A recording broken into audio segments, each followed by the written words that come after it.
fosas nasales. ¿Verdad? Las fosas nasales van a ser unas estructuras huecas que tenemos en el centro del macizo facial. Van a tener 4 paredes, es decir, van a tener una pared interna que es el tabique nasal, que tiene una parte cartilaginosa y una parte ósea. Ya ustedes saben cuál es la parte ósea.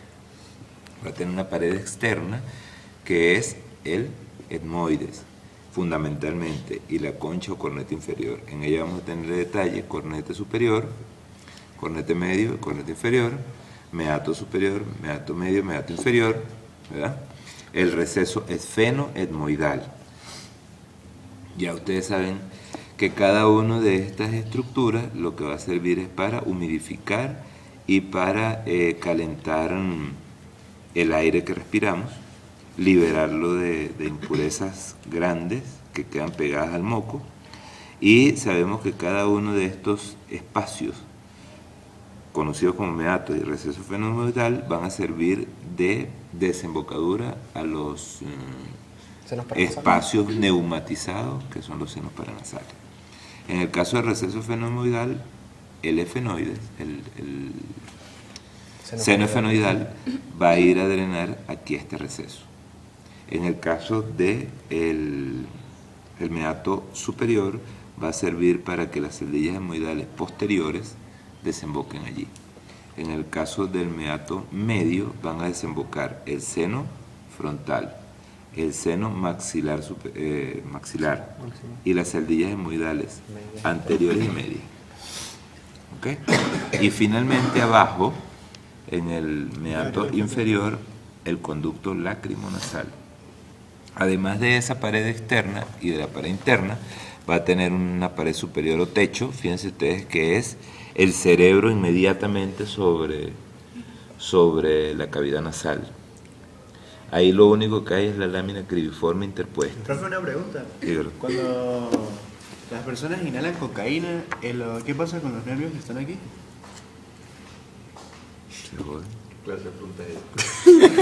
No, usted tiene su inquietud. El problema es que la cocaína se adhiere a toda la superficie, ¿verdad? La cocaína es un vasoconstrictor, como ¿qué era lo que se metía Maradona?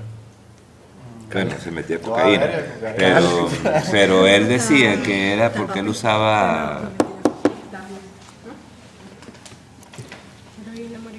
No, eso era lo que se metía de verdad.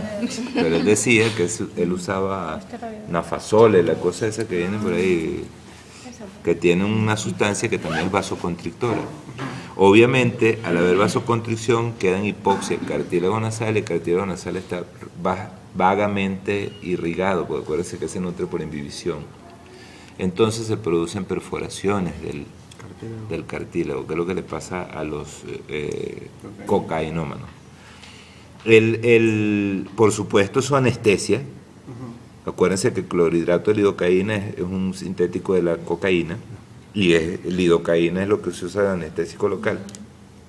Y obviamente dormirá o adormecerá todas esas estructuras, ¿verdad?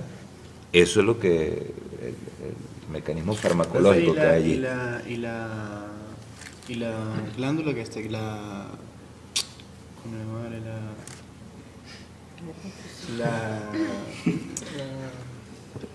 adenoides.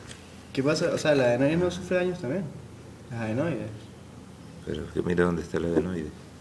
Por eso, pero todo, o sea, ella no baja hasta aquí todo. Pues claro, es que la inhalación es un vínculo, un vehículo para que entre hasta los bronquios. Allí es en donde me dio la absorción. Todas esas partículas pequeñitas de polvo se van a absorber en esa mucosa. O sea, todo esto quedaría lleno, ¿no? Pero no tiene nada que ver, o sea, esto es un tejido linfoide. Ajá. Y profe, ¿hay alguna particularidad de inhalarlo o comerlo? O sea, ¿cuál es la...? Ay, Dios mío. Chamo, esto no es fármaco. No, pero no sé, es que está bien, No, son pero interesantes las preguntas, pero lo que pasa es que le preguntaste el menos indicado. No hay drogas que son específicas cuando va a inhalarlas, como para que sea por vía digestiva, ¿no? Porque yo vi un programa en Discovery que es de drogas. Ahora le dicen Discovery. Ellos hablan que hay unas específicas cada cosa. Ahora sacaron una Sí, que prosigamos, Una profe. persona que consume tiene mal humedecimiento del aire. Sí, es Por que eso lo que que pasa porque es lo que reseca. los Sí, medicamentos, por eso es que siempre anda. los medicamentos que secan la mucosa nasal. Cuando usted pide Teragrip Forte, usted ve y tiene acetaminofén, pero tiene otro compuesto, que es que ahorita no me llega el nombre. Ese compuesto,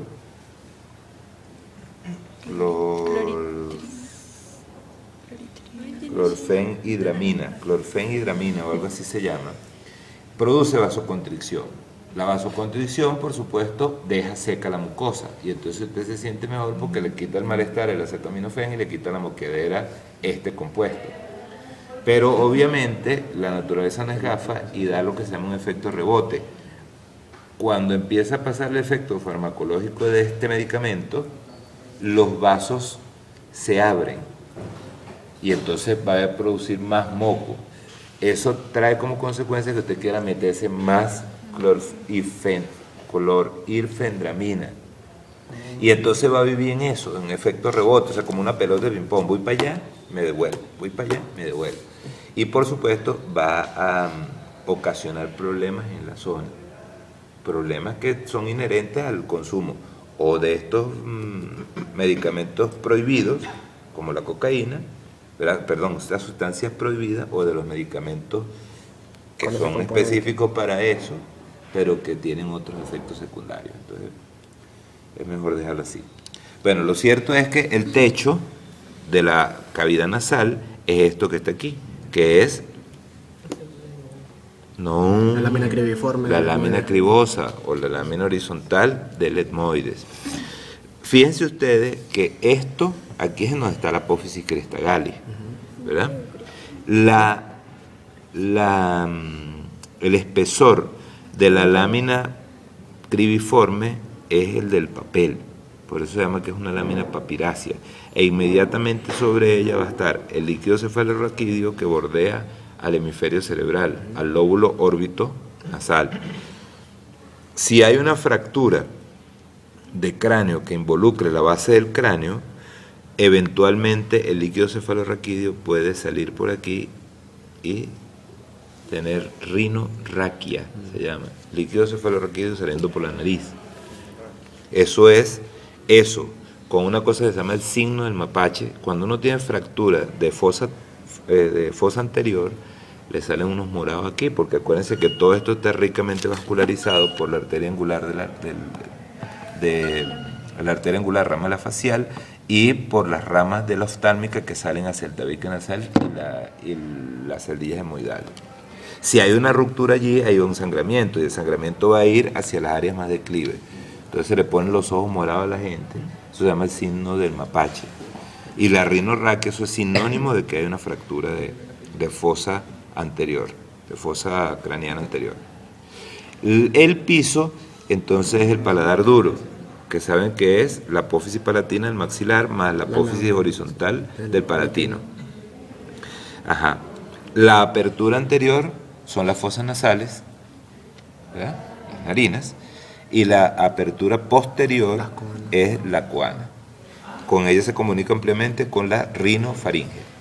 Y la rinofaringe es este pedacito que hay aquí, en donde el paladar blando asciende y cierra, y la parte inferior del efenoides. Ahí es donde vamos a conseguir nosotros este tejido que está aquí, que es las adenoides o amígdalas faringeas.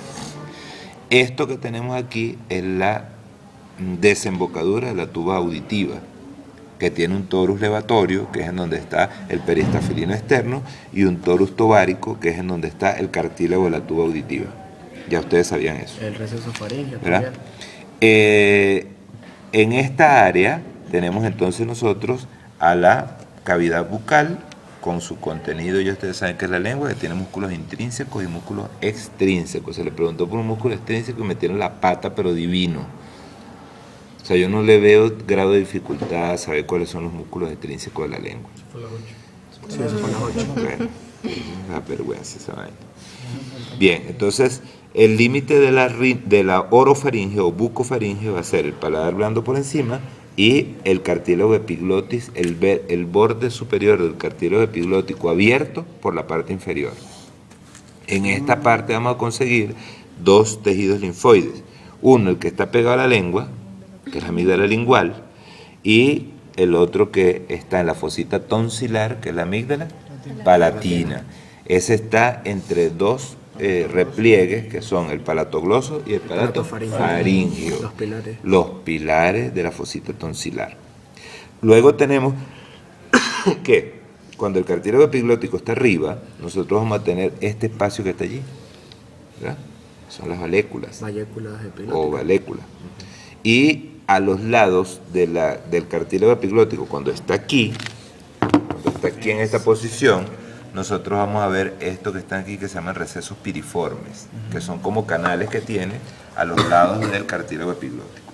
Eso hace que líquido que vaya descendiendo no va a descender por el hueco del epiglotis para abajo, sino que se va por esas canaletas hacia la tercera parte, que es esta que está aquí, que ya es la laringofaringe. ¿Ok? ¿Qué conseguimos allí? Dime. Perdón, una pregunta. ¿El pliegue glosoepiglótico es la misma valécula? No, el pliegue glosoepiglótico es el que está central. Cuando nosotros vemos, aquí está la lengua, ¿verdad? Este repliegue central se llama repliegue glosoepiglótico. Y a los lados están estas fositas que se llaman las valéculas. Profe, la fosa epiglótica, ¿cuál? O fosa glosoepiglótica. Ah, lo mismo. Claro. Jesús y Chuyito es el mismo, ¿sí? Entonces, luego tenemos esta laringofaringe, donde conseguimos como único detalle la presencia del orificio o el introito epiglótico, ¿verdad? El ádito epiglótico. Entonces, aquí tenemos una región que es la supraglótica, una infraglótica y la glotis. Y ahí conseguimos las cuerdas vocales falsas y las cuerdas vocales verdaderas. ¿Ok? Y dentro de las dos, un receso, que es el receso ventricular. Ajá, el ventrículo laríngeo, en donde está la aceitera anatómica. Ya la vamos a ver, tranquilo, no temáis. El esqueleto de la laringe va a ser esto que está aquí. Es un esqueleto osteocartilaginoso que tiene varios componentes. El primero que vamos a ver es esto que está aquí, que es el hueso hyoides, ¿verdad? Ese hueso hyoides va a tener un cuerpo, va a tener unos cuernos mayores y unos cuernos menores. ¿Sí? Por los cuernos mayores se va a articular a través de unos cartílagos que se llaman los cartílagos triticios con los cuernos superiores del cartílago tiroides. El cartílago tiroides es una quilla cartilaginosa que tiene dos láminas, una lámina derecha y una lámina izquierda que se unen. ¿Quilla es la forma? Sí, la forma de escudo también. Forma de escudo, de quilla, porque es como la quilla de un barco, güey. Ok. ¿Entienden? Ajá, con una escotadura superior, que es esta que está acá, y una inferior. Estas láminas van a tener estos cuernos superiores y estos cuernos inferiores. Con los cuernos superiores, ya ustedes saben, se articulan indirectamente con el hueso hyoides a través de los cartílagos triticios. Y con los cuernos inferiores se van a articular con el otro cartílago, el cartílago cricoides. Ahora bien, esas dos láminas dejan una forma de V abierta hacia atrás y allí se va a albergar otra serie de elementos que van a formar el aparato fonador, empezando por esta presencia que hay aquí, que es el cartílago epiglótico. Ese cartílago epiglótico, fíjense ustedes que tiene forma de raqueta de tenis, ¿verdad? Tiene una concavidad posterior, una convexidad anterior, tiene un borde superior que es prácticamente libre y tiene un borde inferior que va a estar cubierto por repliegues glandulares, cutáneo-mucosos que van a esconder en su interior musculatura que va a mover a la misma epiglotis. Ella se va a insertar en todo el centro de esa quilla tiroidea y va a permitir por sus movimientos el cierre o apertura de ese aditus epiglótico. ¿Ok? Además de este cartílago tiroideo, vamos a tener por debajo el cartílago cricoides. Este cartílago cricoides es el que tiene forma de anillo, de sello. Tiene un aro anterior, que es este que está acá, y tiene un sello posterior o cuadrícula posterior, ¿verdad? Quedan entonces, entre estos elementos que les he señalado, quedan unos espacios. Entre el ilioides y el tiroides va a haber este espacio, y ese va a estar cubierto por una membrana, que se llamará como Tiroidea. tiroidea. Y aquí abajo va a estar cubierto por una membrana que si va al cricoides, al tiroides, ¿cómo se llamará? Cricotiroidea. De esa manera impermeabilizamos esta estructura, ¿verdad? No tiene ya orificios para la parte anterior. Sobre la lámina posterior del cartílago cricoides vamos a tener estos dos cartílagos, que se llaman los cartílagos aritenoides. Fíjense ustedes que tienen forma piramidal, y esa forma piramidal va a tener dos apófisis anteriores y una concavidad intermedia, mientras que en el vértice libre va a tener estos dos cartílagos que se llaman cartílagos corniculados. ¿Ok? Cartílagos corniculados. Al trabajar los músculos intrínsecos de la laringe, vamos a ver cómo se movilizan estos cartílagos. Y al movilizarse los cartílagos, fíjense ustedes lo que pasa con lo que está ahí abajo, que son las cuerdas vocales verdaderas. Se abren o se cierran para emitir sonidos.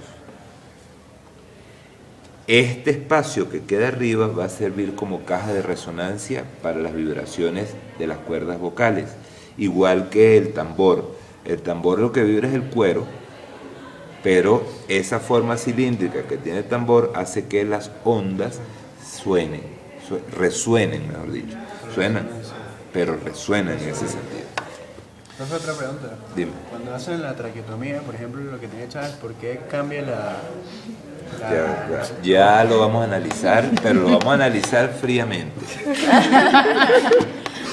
Vamos a analizar fríamente. Ajá, vamos a acostar al paciente aquí, a Chávez en este momento. Vamos a acostar a Chávez. ¿Por qué no se ve la traqueotomía? Porque eso es femenino.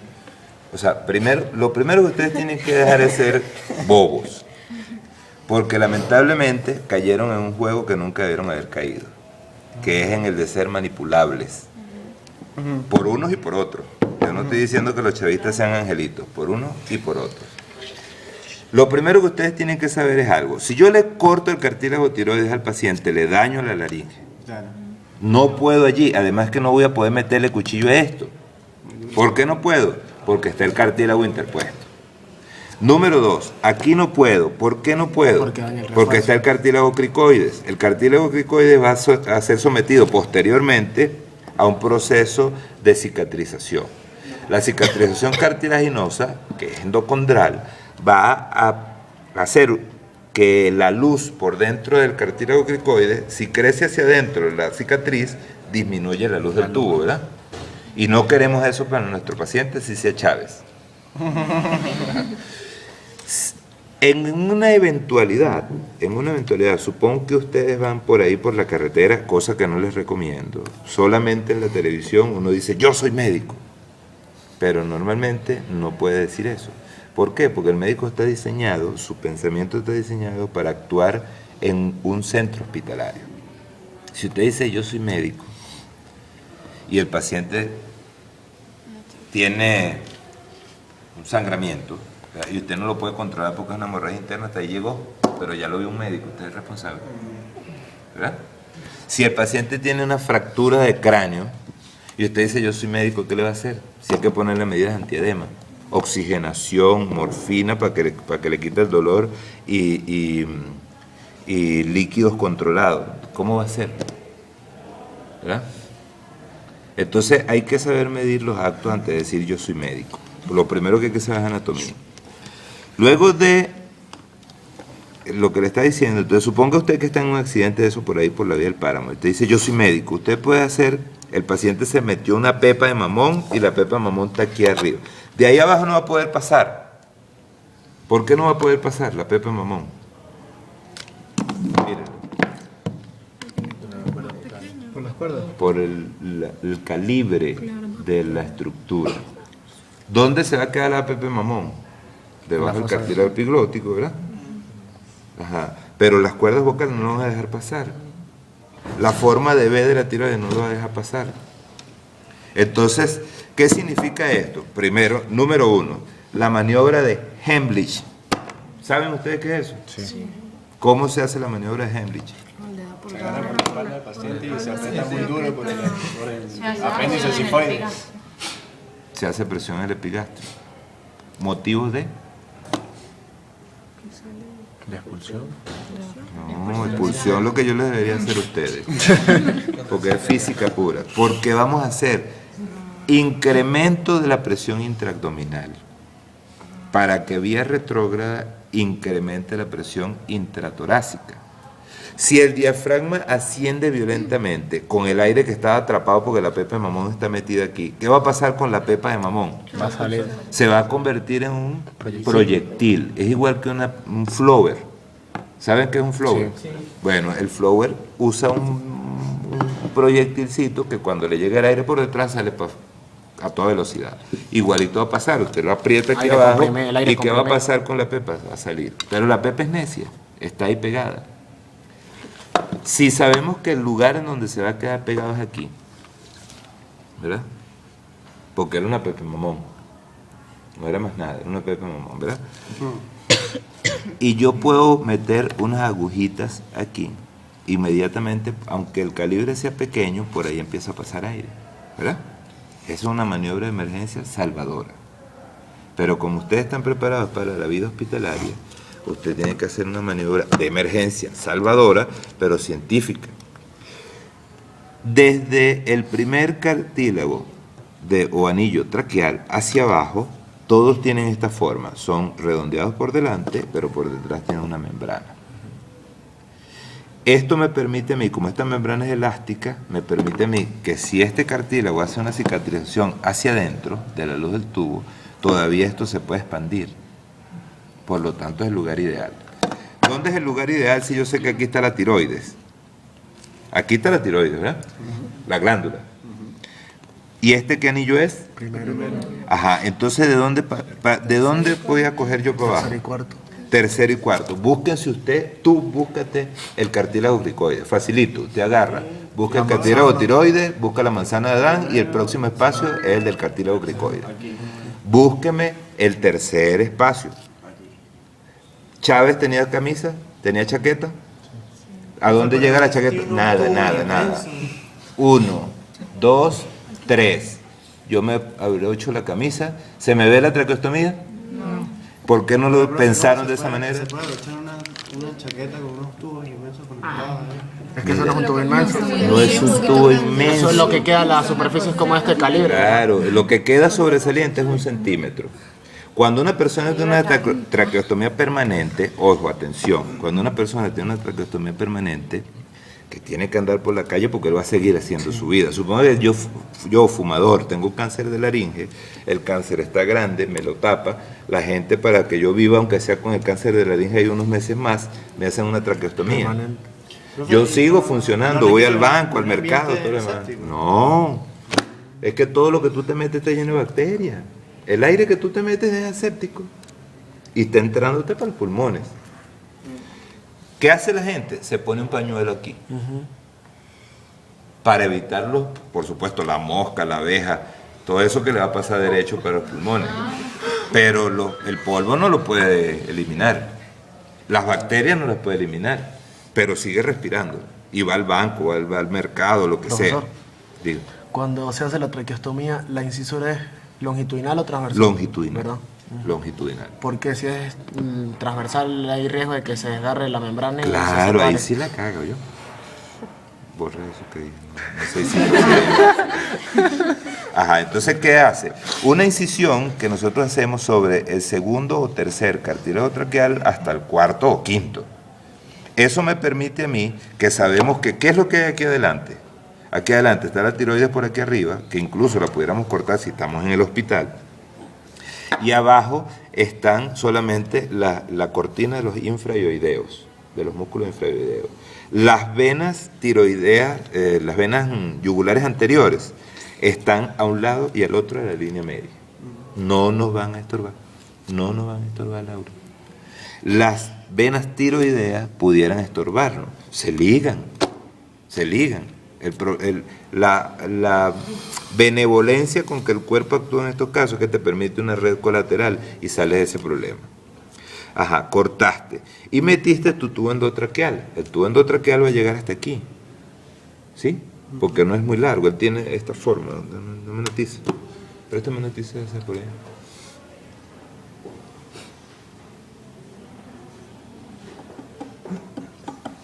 Él tiene esta forma. Si yo lo veo por delante, voy a ver una plaquita así, con un tubito en el medio. ¿Verdad? Esa plaquita es como el tope, como cuando usted tiene una espada, que para que no se meta completa la espada tiene un tope. ¿Verdad? Si usted lo ve lateralmente, va a ver la misma plaquita esta ahí, el mismo tubito este que sobresale, y él va a ser de esta manera hacia abajo. Esto que queda aquí, va a quedar aquí, aquí adentro. Y esto que sobresale va a quedar aquí. ¿Ok? Entonces, eso garantiza el pase hacia la región traqueal baja y hacia los bronquios. ¿Ok? Supongamos que no es una pepe mamón. Supongamos que es tu hermanito que va corriendo por allí por la casa con un caramelo, con un yaqui, con la tapa de un bolígrafo, con cualquier cosa. Y ese elemento se introduce y pasa de largo, porque ese sí va a pasar de largo. Pero como la tráquea abajo va reduciendo el calibre, fíjate lo que va a pasar. Y ya pasó aquí. ¿Qué hacemos nosotros? El paciente se está muriendo. ¿Y si no se sabe qué No, siempre se del sabe. tamaño? Siempre se sabe. No, se pregunta, ¿qué se Siempre sabe? se sabe. Lo primero que tú vas a hacer es la maniobra de Henrich. Se puede hacer. Eso es lo primero. Eso es lo primero. Claro, pero tú no lo vas a agarrar y le vas a hacer la doble Nelson. O sea, tú agarras y con tus pulgares le haces, si es de meses, ¿verdad? O sea, usted tiene que ver la presión. Si los ojos se le están saltando, le están metiendo mucha presión al paciente. Lo va a terminar matando.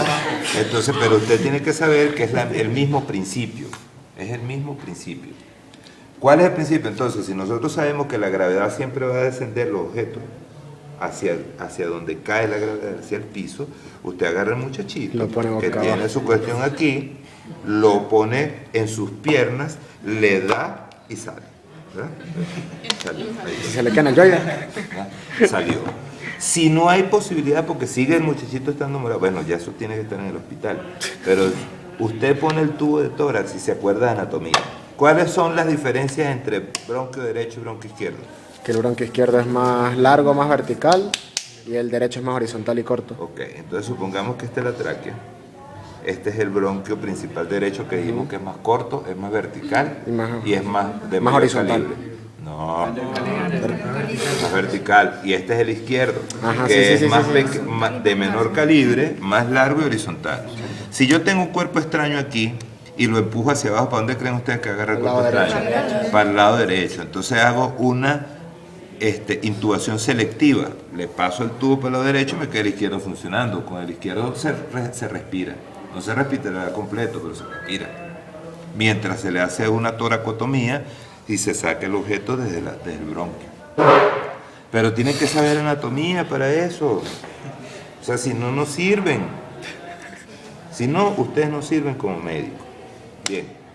Entonces, quedamos claros con Chávez. ¿Saben por qué Chávez se puede poner chaqueta? ¿Ah? Si Chávez quiere hablar, muy a pesar de lo que diga Capriles Radonsky. No, ¿por qué Chávez no puede hablar en este momento? Porque el aire pasaría por el traqueostomo para afuera, ¿verdad? Y entonces yo veo, ¿cómo hago las cuerdas vocales? No, fácil, vamos a seguir haciendo medicina. Si Chávez quiere hablar, ¿qué haría? Se tapa. Por supuesto, se mete un dedo en el hueco y empieza el aire a pasar para arriba otra vez. ¿Sí? Cuando un paciente tiene mucho tiempo intubado, se produce una cosa que se llama traqueomalacia.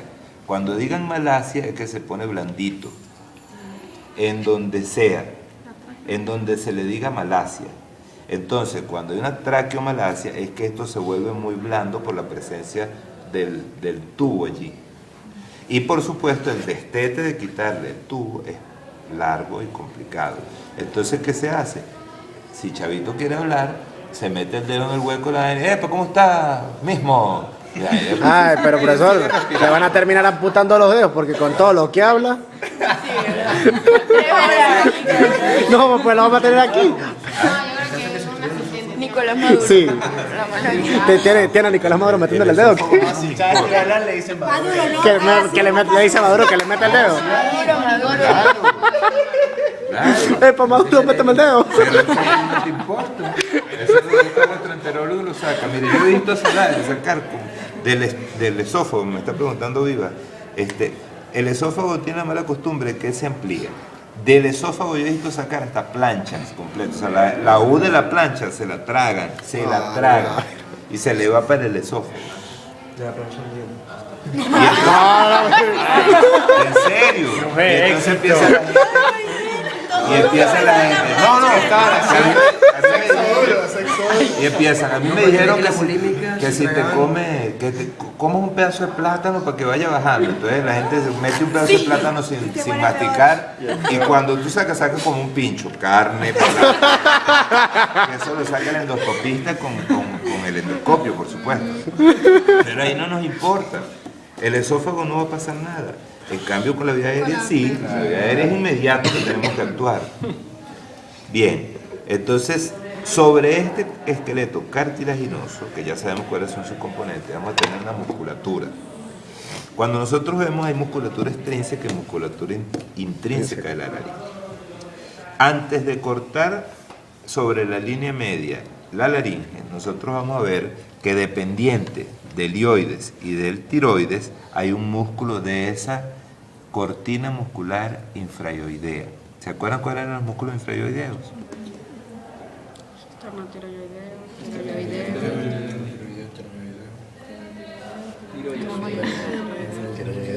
Son cuatro.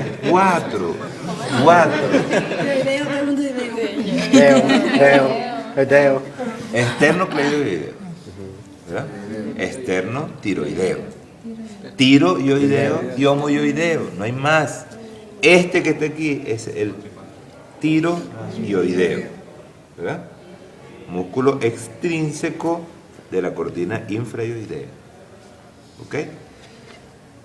Si nosotros quitamos la lámina del cartílago tiroides, vemos descubierta dentro el aparato de la laringe, el aparato muscular de la laringe. Lo más fácil de este mundo. Todos se llaman de donde vienen a donde van. Este que está aquí, que viene del cartílago cricoides al tiroides, por la cara interna del tiroides, se llamará ¿cómo? Cricotiroideo. No, cricotiroideo. Cricotiroideo. Este va aquí, pegado aquí. ¿Ok? Cricotiroideo. ¿Cuál será su acción? ¿Desciende la tiroides o asciende el cricoides? Cualquiera de los dos. ¿Qué sucede? ¿En qué momento sucede eso cuando tragamos? ¿Verdad? Ahora, tenemos otros músculos intrínsecos. Esto que está aquí es la lámina posterior del cartílago cricoides, ¿verdad? Si tiene inserción en esta lámina y se va a este otro cartílago, que era el aritenoides, que era este que está aquí, ¿cómo se llamará la obra? Cricoaritenoideo. ¿Y cómo está por detrás? Posterior. Lo que me lleva a decir que este se debe llamar cricoaritenoideo lateral. ¿Sí, verdad? Ajá.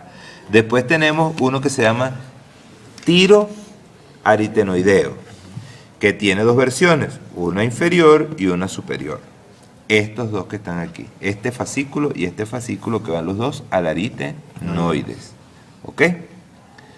Como viene del tiroides, al aritenoides se llamará tiroaritenoideo. Luego viene, entre los dos cartílagos aritenoides, que son estos dos que están aquí, los corniculados, viene este que se llama aritenoideo o interaritenoideo, y tiene dos versiones, el directo y el cruzado. ¿Ok? Ajá. ¿Qué hará este señor? Mueve hacia adentro los dos aritenoides. Cierra la glotis. Abre las cuerdas vocales. Igual que el cricoaritenoideo posterior. Porque el aritenoideo lateral la lleva hacia adentro, por lo tanto la cierra.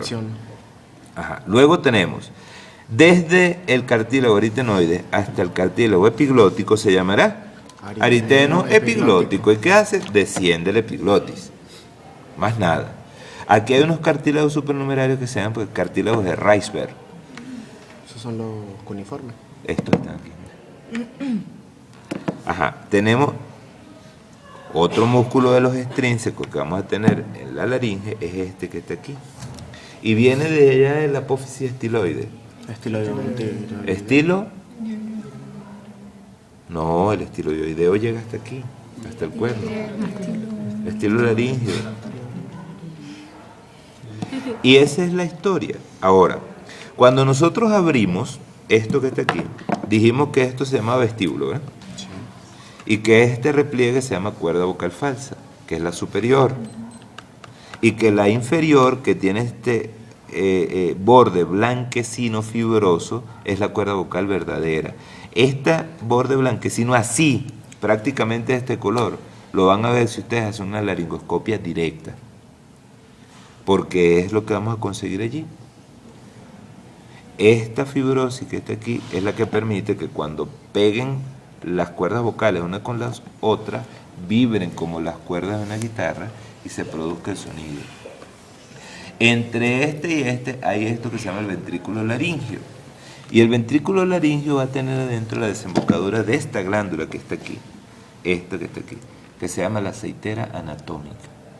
Esta es una glándula modificada que produce una saliva modificada y que va a ir a lubricar esta puntica que está aquí para que no se reseque porque está trabajando todo el día. Pero como va pasando el aire para arriba y para abajo, ¿qué pasa cuando yo tengo aquí esto lleno de saliva y lo soplo?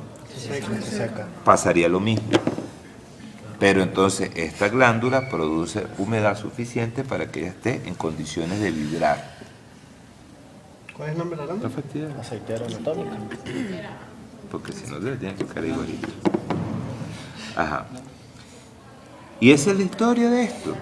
No hay más nada. Una pregunta, ¿qué sucede con estas estructuras cuando hay una miastenia gravis? ¿Por qué reduce el tono de voz y...? No. ¿Qué pasa? ¿Saben que ustedes qué es la miastenia gravis? Es una enfermedad autoinmune que produce anticuerpos anticolinérgicos. El neurotransmisor que mueve los músculos es la acetilcolina. Y entonces, ustedes saben que aquí está la cuestión de si vamos a quitar el puesto a la histología. Por aquí viene la neurona. Y la neurona tiene esto aquí que es la sinapsis, ¿verdad? Y el músculo tiene otra cosa y esto se llama la rejilla yo no sé qué. Y aquí vienen los neurotransmisores. Esos neurotransmisores desembocan aquí, van al receptor de este lado y producen despolarización. La despolarización va al retículo endoplasmático rugoso, que es en donde está el calcio se libera y el músculo se contrae por la presencia de actina y de miosina, ¿verdad? Ajá. Y entonces nosotros tenemos la banda Z y la cuestión y hace esto. Si yo bloqueo esto de alguna manera, ¿qué pasa con la transmisión? No va a haber contracción. No hay conducción de transmisión, no hay liberación de calcio. Eso es lo que produce. Los anticuerpos anticolinérgicos se van a este receptor y se paran allí. Y no hay transmisión. Entonces la persona con miastenia gravis va a tener problemas con la musculatura estriada. A tal grado que todos los músculos estriados se empiezan a detener. Uno de los primeros signos que tiene la miastenia gravis es que la persona empieza a tener estrabismo. ¿Qué músculos mueven el ojo? Los extrínsecos, ¿verdad? Y son lisos o estriados.